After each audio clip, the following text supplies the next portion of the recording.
Hi, and welcome to Traveling While Psychic. I'm Emily, a professional spiritual translator, activator, psychic, and historical channel. I have traveled all over the world, channeling in energies, chatting with beings, connecting with ghosts, and tapping into history. And this is the theories where I take you with me. So come join in on this magical adventure.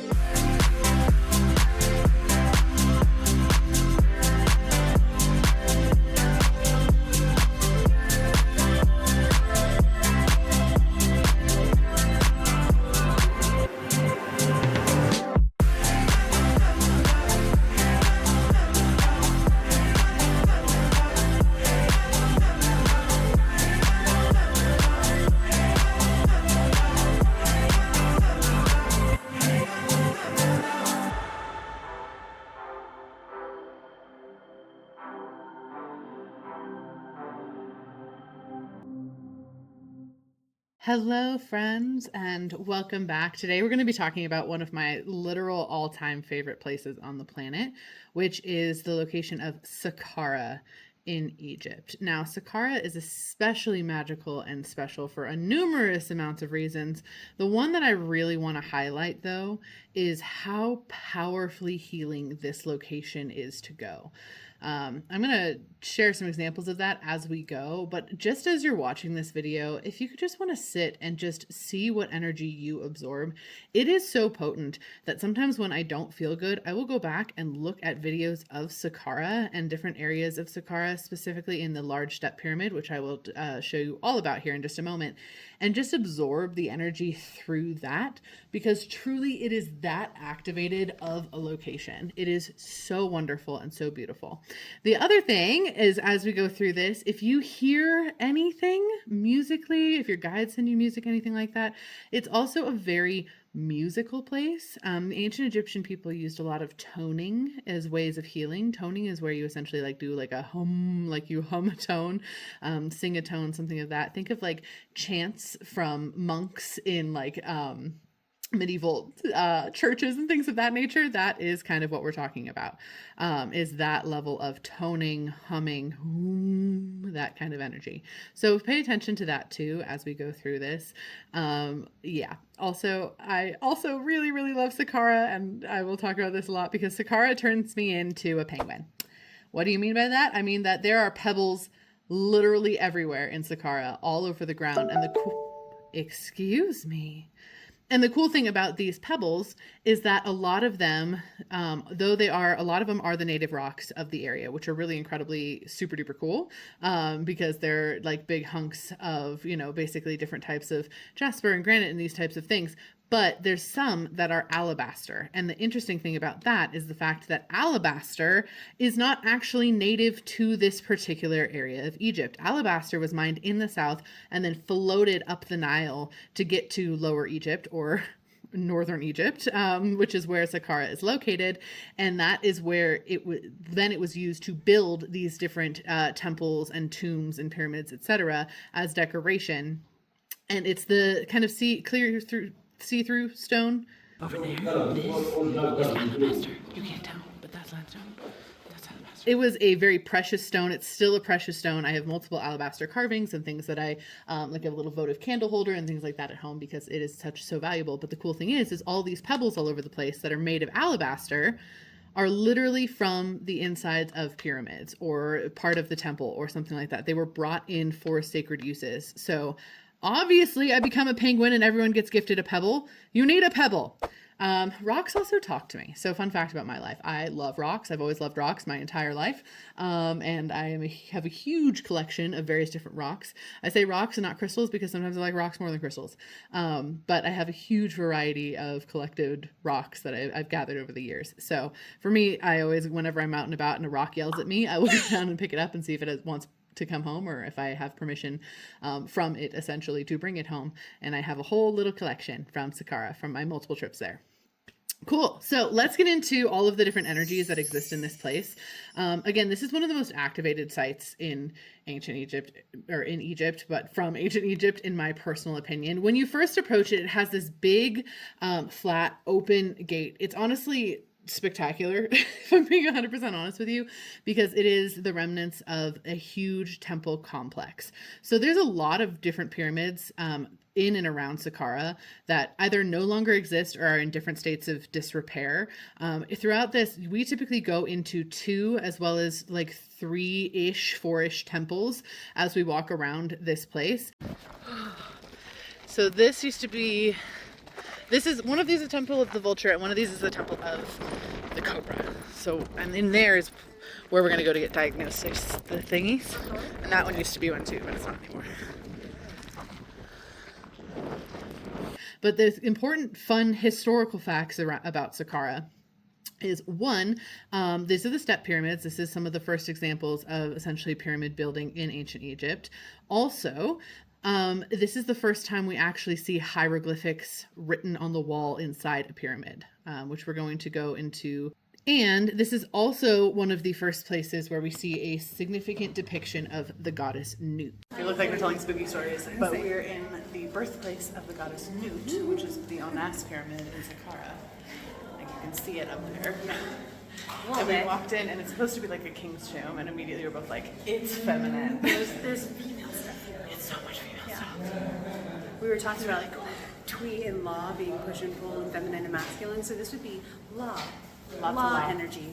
Very law. There's also a princess's tomb that's prettier. Yeah.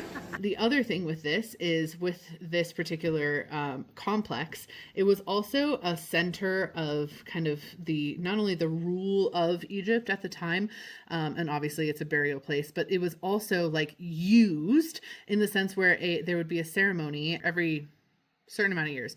There'd be a ceremony every, I think, 10 years or something of that notion. I'm not 100% on that date. God, I love this spot. Right there in the middle, they would bring out the statues of the deities and let them meditate essentially in front of the pyramid and bless them during their big festival. And the king would run around this area to show how fit he was. And they would bless him. It was a huge festival, and there's tons of healing energy here. Like, so much. It's like ridiculous. People talk about the Great Pyramids, and they have energy, but not like this. So instead of going through that main big flat gate, which looks so beckoning like most of the groups do, our amazing, perfect, wonderful tour guide, Hani, hello Hani, we love you, takes us around the side and essentially works us through backwards. So every time I've come to Saqqara, our group has been alone in all of the major locations there are to see there. No other groups have been there because we're doing it the opposite direction. The first thing that we end up doing is going into what is typically the first example of a tomb that people get to see on our trips. And I mean like a tomb in the sense of the Valley of the King style tombs, not pyramid style tombs, right? So this is just a tomb for not a pharaoh, but for a high-ranking official. The super special thing about the first tomb that we go into on all of our trips, and also here, one, is that it's a woman's tomb. They call it a princess's tomb. She was more likely just a very wealthy, earned her spot in society level, like trade and agriculture merchant. You can see it depicted on the sides of the walls, the images of what different things that she handled, and the images of the different people around her that would be coming with her essentially to the afterlife to continue to serve her. This is also where we get our first example in real placement of a false door, which we talked about that in the museum video. If you've not checked out the information about like how the haunted museum is, please go do that. That was like my previous video. Highly recommend. But the false door is essentially a portal. The interesting thing is, being that this is the first tomb that we really get to go inside of, let me just tell you, this portal, it's super active. It is still very, very active as a portal. There is different types of beings and entities that come in and out of this space. When I was actually in there this most recent time, I was trying to tune in a little deeper to all the different beings and entities that come through, because it's definitely not just her. I actually don't even know if she's around still, but there is a guardian of her tomb. It's up these like very narrow stairs that you can see just as soon as you enter the tomb. There's these narrow stairs up to what I assume originally was like a place where you would leave offerings, leave things, but they're narrow and they have this like dark door at the top, and you're like, what is that? Last time we didn't get to explore it. This time I actually got to go in there, and there was a little guardian energy hanging out in there, and I just kind of was like, oh, hello, and I like went right back out. There's also a secondary room. It's not covered in hieroglyphics in the same way. It's actually just like a really rough hewn rock room is what it looks like, to be totally honest. And that rough hewn rock looking room also was a storage location for a lot of the different offerings that they would leave. for her to take with her to the afterlife, but also for her to essentially like, it was also like an honoring of the gods, right? Like also like an offering kind of space for that. This time I walked through, there was a couple different guardians in there as well.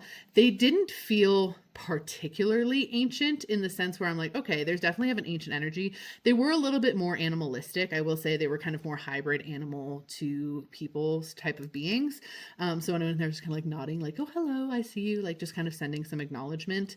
The interesting thing about this location, there's tons and tons of feral dogs all over the place. Weston like befriended like an entire gaggle of puppies that followed us around like the entire time we were here. Because it's interesting that these guardians that I'm seeing coming in and out of this fall store and also that are located in this tomb are also kind of animalistic, not quite Jekylls, but they have sort of a dog-esque feature to them.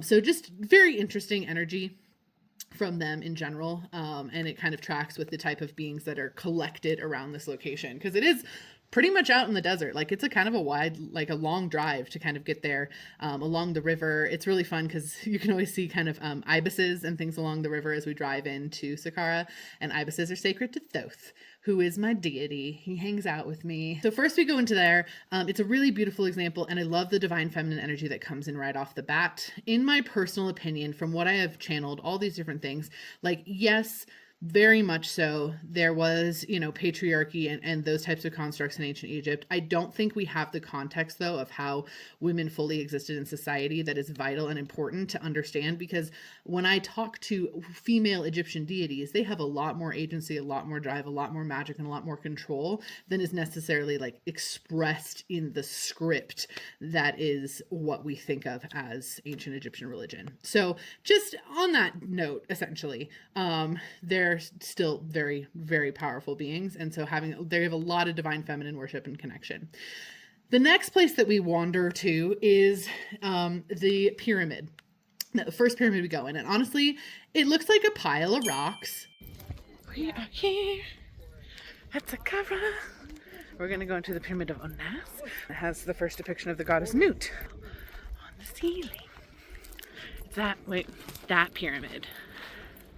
May look like a pile of rocks. When I first walked up to it, it's a very important pyramid. Obviously, it's one of our first examples of pyramid structure building. Connie introduces it and walks us up to it like, here we go, you're gonna go down this tunnel.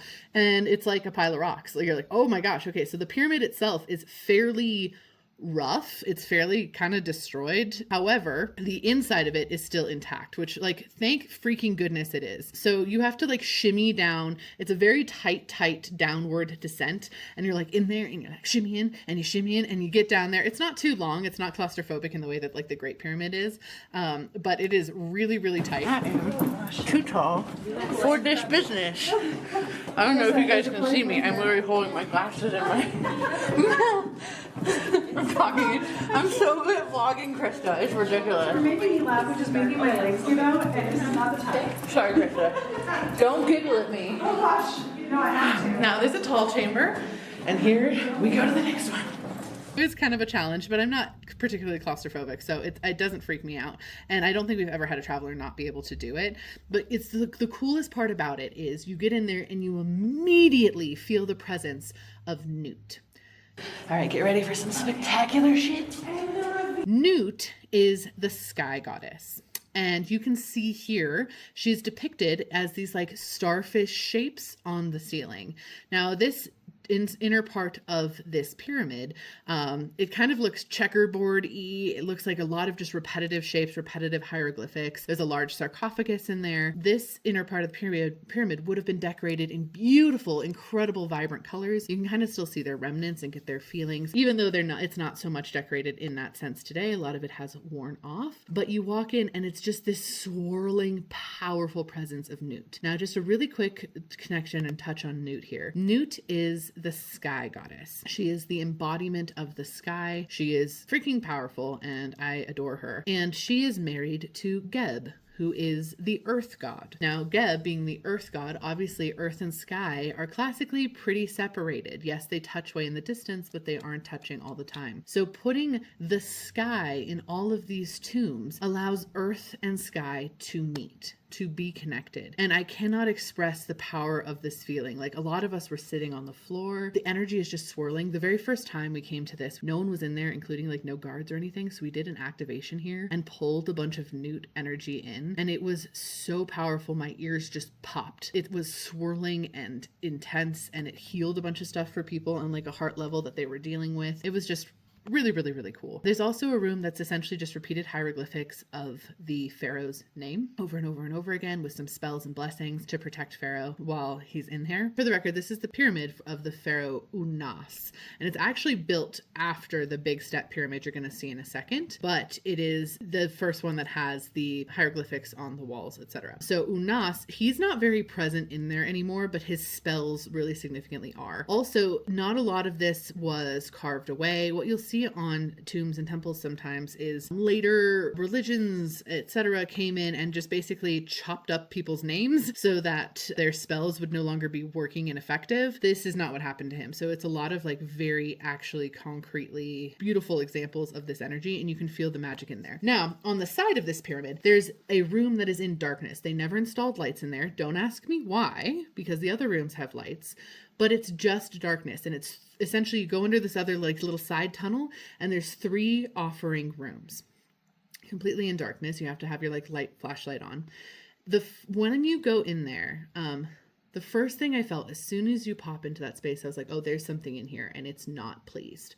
It is very upset. So I went in there and immediately came face to face with this very angry guardian. And I was like, oh, hello. And he was like, are you going to ride on here too? Like, he was pissed. He was like, if you ride on this wall, basically, I'm going to take you out. Like, I attack, like you will be cursed. And I was like, I'm not going to write on your walls. And he was like, what would I believe that? Everyone writes on the walls. So then I turn around again, keep in mind, I have like my flashlight, like you can't see anything. So I turn around and shine my flashlight on the wall, and people had graffitied all over this wall. And I mean, not ancient graffiti. I love me some ancient graffiti. I collect ancient graffiti. There's probably going to be some examples in this video. This is modern graffiti. There's more graffiti on this wall, and somebody is super mad. Like energetic somebody, like guardian somebody, super mad. And I was like, I am so sorry. Like, I turned around, I was like, immediately, like, this is such an awful disrespect. He's like, I am stuck here to make sure that this space is protected since this keeps happening. And I was like, you be here, bud. You be here. I totally understand. That being said, Weston also took it upon himself to scare all of our travelers in these rooms, because he could just hide there being tall and scary, and they could walk in and he'd go bah, and they'd go bah. And the guardian did get a kick out of that. He thought that was hilarious because he's big on the scared, and not a lot of people see him. So the fact that some people still scare each other in his space makes him very, very pleased. Once we're done in there, it's always a really powerful thing. So we get to walk out, and then you're basically walk up this little hill, and you're overlooking not only the grand courtyard, but in front of you is the step pyramid of Zoser, built by Imhotep. Yes, that Imhotep. Not the one from The Mummy, but the architect. He is the most famous ancient Egyptian architect. His presence is very significantly felt here, by the way. And then if you turn around behind you, you can see in the very far distance, more pyramids.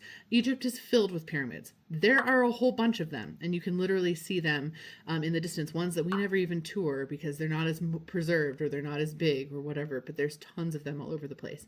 So you can see it also here too. This is also the spot where I very first got to see like the guardians of this location. They are very, very, very tall. And when I say like, they are as tall as the step pyramid, genuinely that tall. And when you look at them, it's like, hello. And they are these snake-headed guardians, they are a specific type of being in ancient Egyptian religion. They do have snake guardians. That is a common thing. And if you look underneath this energy in the Duat, they're still there. So they have literally been doing this for thousands of years. There's also additional winged sphinx energy that flies around. There's no statues of them that were found here, at least to my knowledge. I don't think they were super present at this point in time, but they are there as guardians if you look in the Duat. There's multiple. I've seen 3 distinctive ones. I wouldn't be surprised if there were more. And one is really, really, really old, especially, and like presents very old, which is fascinating. However, they like to stand around the courtyard. One stands behind the pyramid at one of the healing locations. One stands at the entrance to the temple, which is where we'll touch on in just a second. And then one stands kind of over to the far sort of left, kind of overlooking everything with his arms crossed, when you're standing up on the ridge, like looking at Zoser's pyramid. And we get to go to Zoser's pyramid. Now, in the center of this grand courtyard is where they would take the statues of the vulture and the cobra out from their respective temples to have the pharaoh run around. I believe it's 100 laps that the pharaoh would have to run around to prove his like vitality. The vulture and the cobra, Nekbet and Wajet, that's their names. Nekbet and Wajet each have a temple, which we're going to go in here because it helps balance your energies, that are next to the pyramid. But their statues would get brought out here, and then this is where the energy of the pharaoh, like proving himself, would be. God, I love this spot. Right there in the middle, they would bring out the statues of the deities and let them meditate essentially in front of the pyramid and bless them during their big festival. And the king would run around this area to show how fit he was. And they would bless him. It was a huge festival, and there's tons of healing energy here, like so much. It's like ridiculous. People talk about the Great Pyramids, and they have energy, but not like this. So we're at the Zoser step pyramid, and our archaeologist guide was telling us how they had to work years and years and years to restore this, but he said they were restoring it for Zoser, for the king that built this, and therefore gave us all the pyramids of Egypt. And something about that just made me super emotional. And we're about to go inside, so I'll give you information about that too. But it's beautiful to think that that is like, that's the true meaning of like why they did this in the first place, and to have that remembrance is just, I don't know, it's incredible to me. Honestly, it is about this point where everyone starts to hum or sing or feel very musically present, get songs stuck in their head. It happens with all of our travelers. We all end up talking about it. And then we get to go into this step pyramid of Zoser. Walking into the step pyramid of Zoser is in no way the same way as shimmying down the tunnel to get into the pyramid of Unas. But it's has like these column, it's like a earthenware column sort of colonnade to get into it. And you walk in and it opens to this grand space. Again, we've always been in it alone. It's never been other people in there with us because Hani is the shit. But you walk in and it's just like, whoa. And everyone starts to hum and sing, and like, it's just, it always happens. It's happened 3 times to us now with 3 different groups of people where people just cannot help themselves. There's a musicality. Healing vibrations are transferred through music. Healing vibrations are transferred through sound, and you can feel it present here, like genuinely present here. It was really, really cool. Even during our second retreat of this time that we went back, everyone actually ended up humming and singing together because we were the only ones in there, and it was resonating and powerful and beautiful. And the extra cool part of this is one of our travelers, her name is I'm just gonna call her Kay for posterity, but Kay tripped and fell getting out of the bus on her way here. We literally got out of the bus, we're approaching Saqqara. She caught her foot on a rock and went smash, and like smashed her face into the ground. Her glasses were broken, she had a big cut on her nose, cut on her forehead. Like, it was, Weston caught her phone screen broke, like it was a whole thing. And she stood up and she kind of walked over to me after that. After I was getting her cleaned up and getting her bandaged, and Hani is amazing with that sort of thing. And I was like, oh my God, like, are you okay? She's like, I'm fine, but I made a blood sacrifice, right? Like, the blood sacrifice means that I'm going to get good stuff. Who did I just make that blood sacrifice to? And I was like, Geb, you definitely made that to Geb. The earth god just came up and grabbed you, basically. Well, she went into there and we all sang and hummed together. And I kid you not, her very huge, like, if this would have happened any other place, I think it probably would have taken, I don't know, maybe a month or 2 for her bruises and her cuts to fade. They were that, like, intense, honestly. 3 days. It took her 3 days and they were gone, like barely there. 3 days. And I deeply believe a huge part of it's because we literally sang her to health. I have no other way to describe it. Anyway, we're in here. You might notice there's not a lot of stuff written on the walls, again, because it was older than the pyramid that we were just in. And that pyramid is the first example of kind of the writing on the walls. So here we are. After that, we kind of work our way back around the side of these pyramids. The cool thing is this is where we start to see columns and pillars. Now, if you notice with these columns and pillars, especially the ones that are just kind of out underneath the sky, there's like 3 in a row, or there's another spot where there's a couple more, but they're all connected to walls. They're not freestanding. And this is because this is some of the first examples we have of ancient Egyptian pillar work, of actually figuring out how pillars were going to exist. So they weren't freestanding yet because that was too delicate and they didn't have it mastered. However, they were starting to play with that idea. So these are some of the first examples of of pillars in any ancient culture, which is just freaking incredible. Next column These are with the a wall. first columns. See? The So first from one we done from here, And then we're gonna take a group photo together. So we walk around that way, get our first examples of pillars, and then we get to go to a place where we actually get to hear the sound and vibration of earth.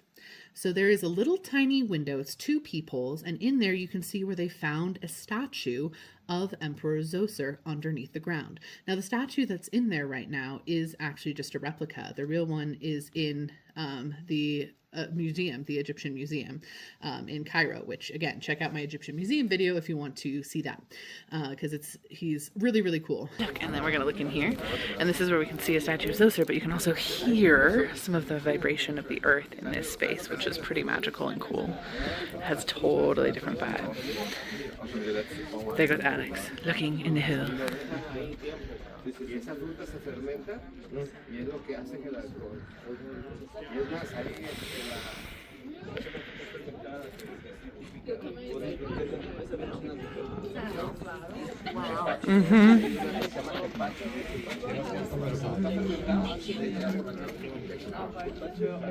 You put your eye through there to look at him, you can hear and feel the vibration of the planet. Again, this was a very powerful healing center, this entire temple complex.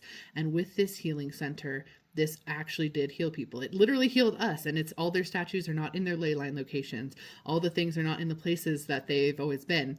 And it still had this level of healing power, but you can literally feel and hear the vibration of that as you're staring at this statue. Again, just a really quick thing on statues in ancient Egypt, and all over the world, honestly. Where statues are built is very strategic. In ancient times, you could very much see ley lines of magic and understand where they would meet up, and you would position your statues very clearly there because it would give the most power to the statue, either through accessing a specific deity that could come then connect with that statue, or by boosting the statue up and therefore the pharaoh up that the statue belonged to.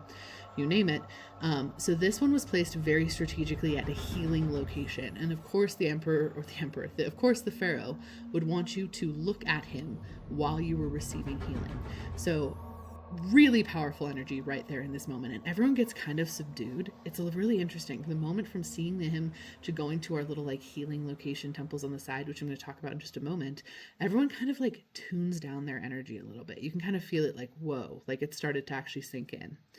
So after we do that, there's 2 temples on the side. One is for the vulture and one is for the cobra, which represent Upper and Lower Egypt, and basically just was showing that Pharaoh Zoser was the ruler of both, and so he was honoring both parts of Egypt. But there was these 2 temples on the side, and one is almost completely intact, and one the ceiling has fallen in.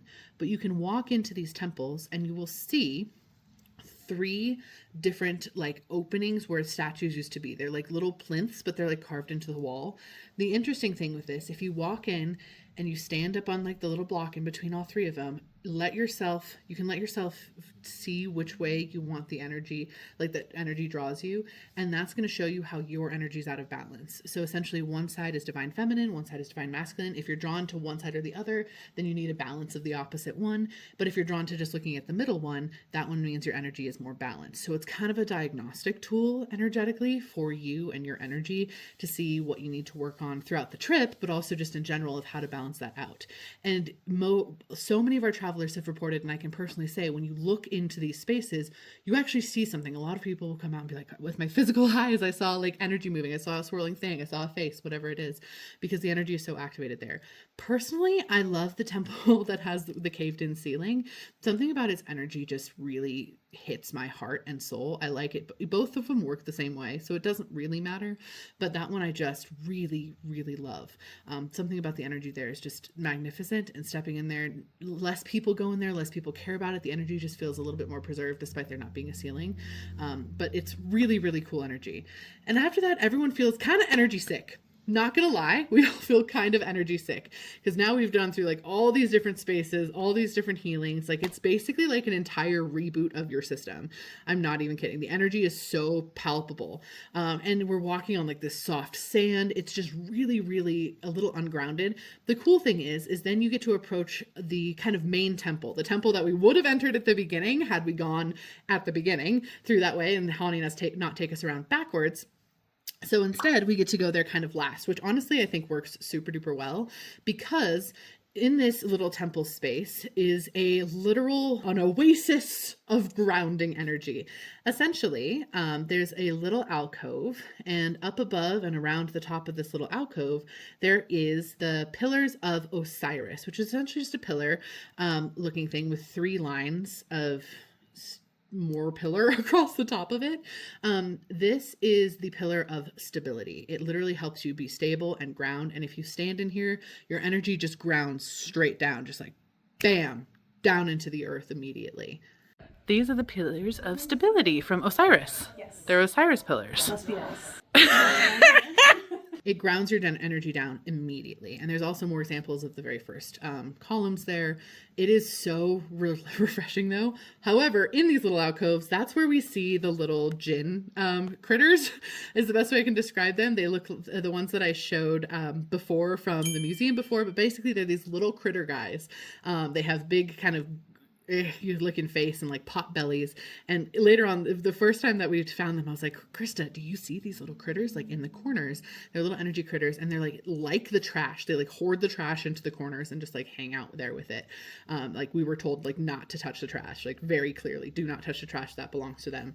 And Krista's like, yeah, I do see them. They look like this, this, and this. And I was like, they do look like this, this, and this. So like very heavily validated. And if you can see them in this video, tune your eyes, see if you see them. Later on that day, we went to Memphis, which is the ancient capital of Egypt, which has the colossus, one of the colossus of Ramses. It's an absolutely massive statue. But in the corner of that is one of the little guys. It was a statue of one of the little guys that we saw. Those guys, little gremlin guys. I was like, Krista, that's one of the guys that hoard the garbage. So almost instantly validated, which is always kind of fun, but super neat. So feel free to see if you can see them. And then you walk through kind of the row of columns to get out, the row of pillars to get out of the Saqqara complex. Now, the interesting thing about this, each one of the alcoves between the columns used to house a statue of a deity. This is the space where the deities were kept, their statues. This was the plinths. The very interesting thing about Egypt is there's not a lot of full-size statues of deities outside of sphinxes and Sekhmet and Ptah, but for the most part, the sphinxes and Sekhmet. Sekhmet was a very powerful and very influential deity in ancient times. Occasionally you'll get Horus, occasionally you'll get Ra, occasionally get Amun, more so as like the sun, I guess. But for the most part, those are the ones you're getting. All the other deities are really more represented in hieroglyphics. So it's very interesting to walk through this colonnade, essentially, of these huge pillars with these alcoves on the sides, and just let yourself be drawn to whatever one speaks to your energy. We always encourage our travelers to go stand in one that speaks to their energy and tune in and see if they can get messages from the deity that used to stand there. Because again, there's not a lot of full-size deity statues anymore. They're not in there any longer, but their full-size deity statues did used to stand there. And when the pharaoh, Zoser, would walk through there to go do his challenge, they would all give their blessing, which is also to say the actual deities would come in and give their blessing. That's where the statues were, held their presence for them, so they could give their blessing to the pharaoh. So they would all come and stand there too. So really powerful energy, really powerful energy in this space. Not to mention, it's just clean energetically. It hasn't been super corrupted by stuff. It hasn't fallen to the same pray as some of the more frequented areas. Saqqara is very frequented, but like thinking about like the Great Pyramids, I did a video on them as well. If you haven't checked that out, I recommend it. But very much so, those pyramids, the energy is almost stale. Like it's been so used up. This is not the case walking through the Saqqara hallway. And honestly, I think it's our big snake-headed friend guardians. That's for them.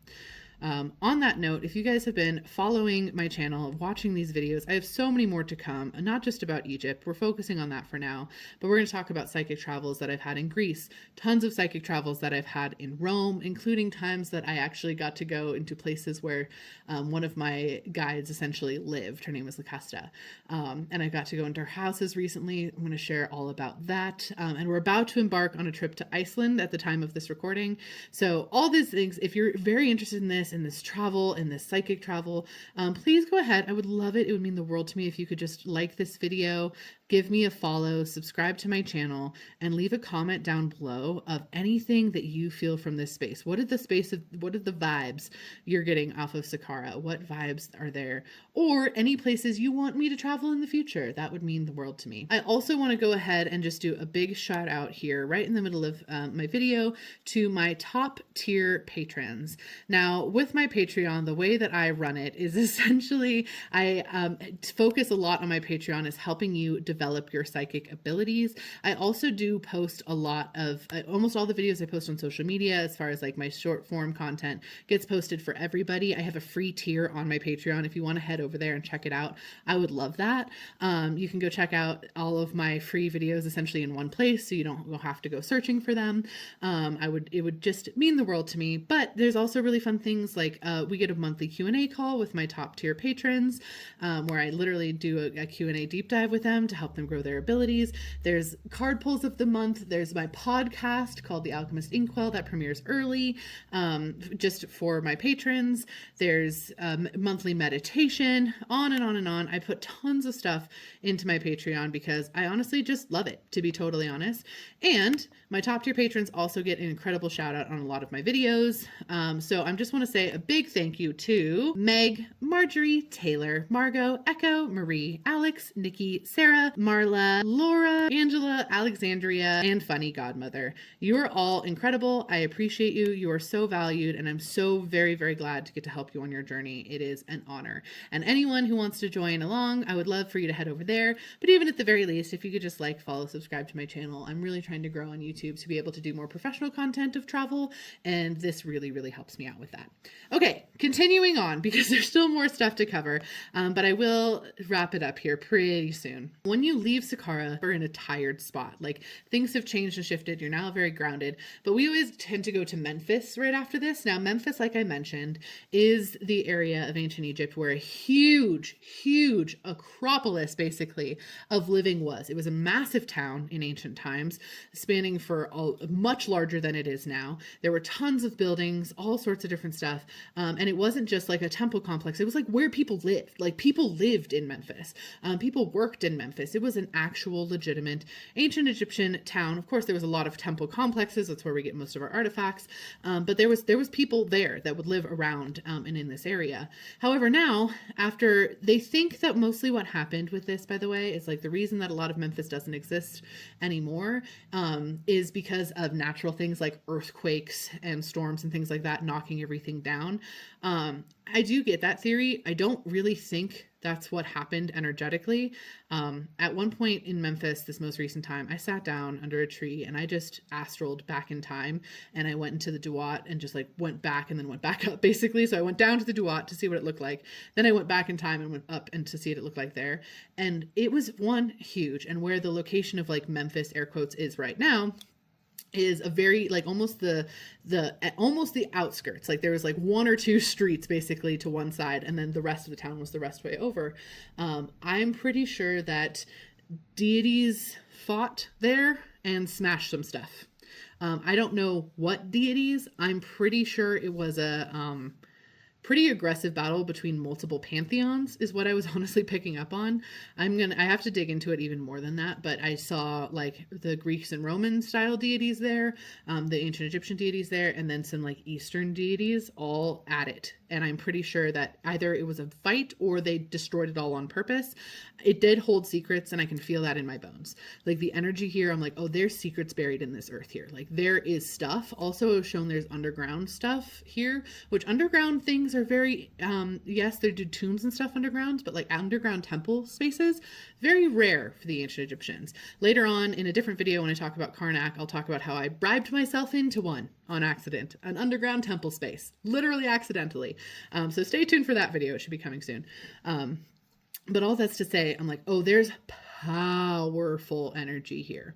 Very powerful. It has a lot of validation purposes more than anything, in the sense that we like walk through and you get a lot of validation for pings. Like I talked about the little guy in the corner that looked like our trash friend. You get to see a huge colossal statue of Ramses, and I believe the second.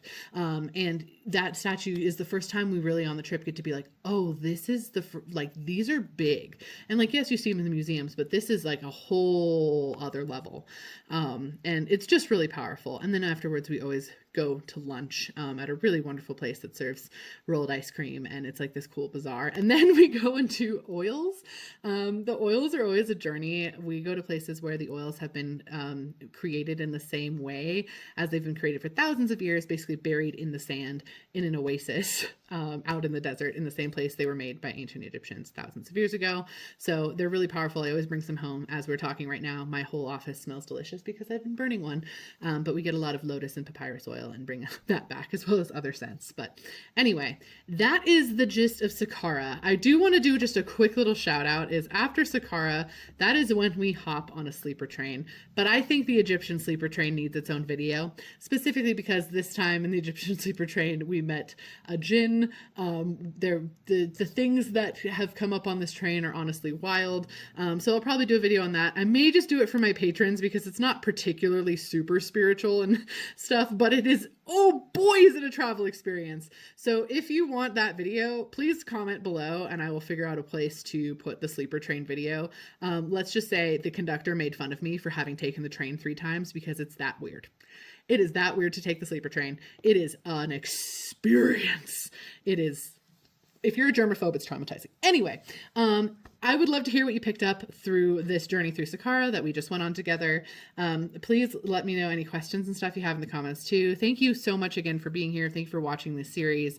And I'm super excited. Next time we are going to dive into, I'm pretty sure I'm going to do Abu Simbel next, which is that giant temple out on the banks of the Nile in southern Egypt that has like the 4 seated statues. It is like huge. It's like very heavily featured in Death on the Nile. You know that one? Yeah, we went there. Talked to some deities there. Had a very wild experience there. Can't wait to tell you about it. You are magical as fuck. Have a wonderful rest of your day.